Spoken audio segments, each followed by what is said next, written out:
Au Sénégal, alors que nous sommes dotés de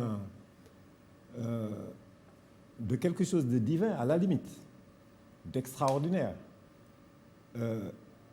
À titre d'exemple, la baie de Han, qui est la rivale de Copacabana. Copacabana au Brésil. Au Brésil.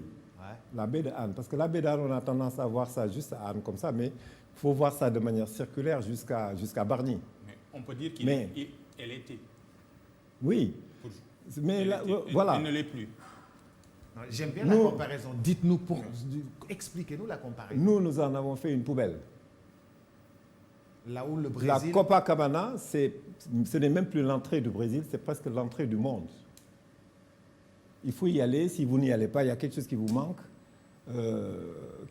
Quoi. Nous, on en a fait ça. Pardon. Café du matin. Oui. Alors, donc moi, je crois que ça, c'est quelque chose pour Brésil, on a fait l'entrée du monde. Nous en avons fait une poubelle. Oui. Alors que le baie de Han est la sœur jumelle C'était la rivale. Dakar est potentiellement parmi les villes les plus belles du monde. Dakar est formé par une dizaine de baies.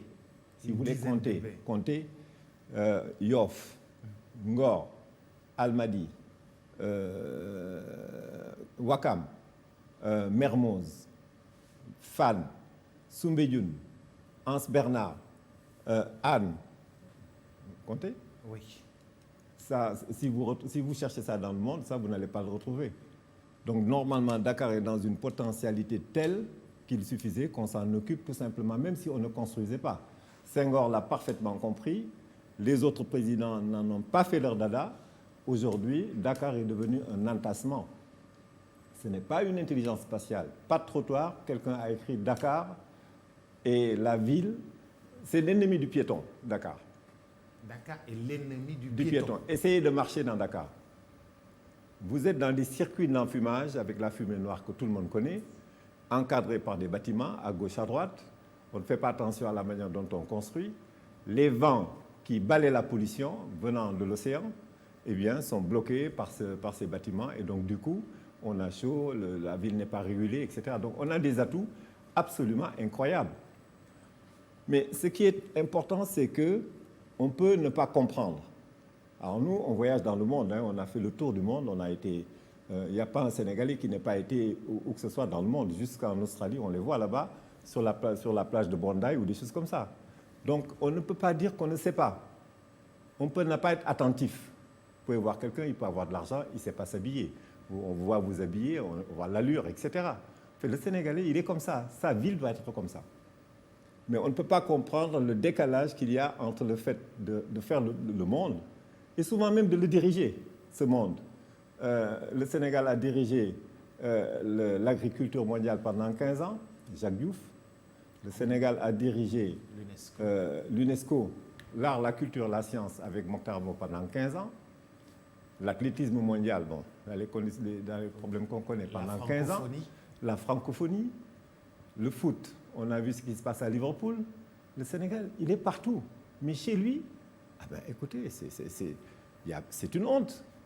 Quand vous débarquez à Dakar, pour ceux qui ont connu, je dis, mais qu'est-ce qui se passe, ces Sénégalais-là, si vous voulez leur donner une note, si vous deviez aller au baccalauréat ou on doit vous donner une note, si on regarde ce qu'on a fait, mais on ne peut même pas regarder les gens en face. Et en plus, oui, les gens sont dans des politiques d'inversion. Aujourd'hui, et le Covid le montre très très bien, aujourd'hui, on est dans des dynamiques de démobilité. C'est-à-dire là où vous êtes, à 10 minutes, vous devez pouvoir manger, avoir votre crèche, faire du sport, etc. etc. On n'a pas ça. Vous avez un habitat, une route là-bas qui vous attend, qui est un circuit d'enfumage, et puis vous allez vous battre pour aller là où vous devez aller. C'est ça qui se passe à Dakar. Je me réveille au point E, je ne peux pas faire du sport, je ne peux pas aller vaquer à mes occupations, je ne peux pas aller à mon bureau. Partout, je n'arrive pas à circuler. Absolument. Vous êtes derrière les Ndiaganiaï, la fumée noire qui vous rend malade, les infections pulmonaires, alors que nous sommes entourés par une dizaine de baies, que la ventilation océanique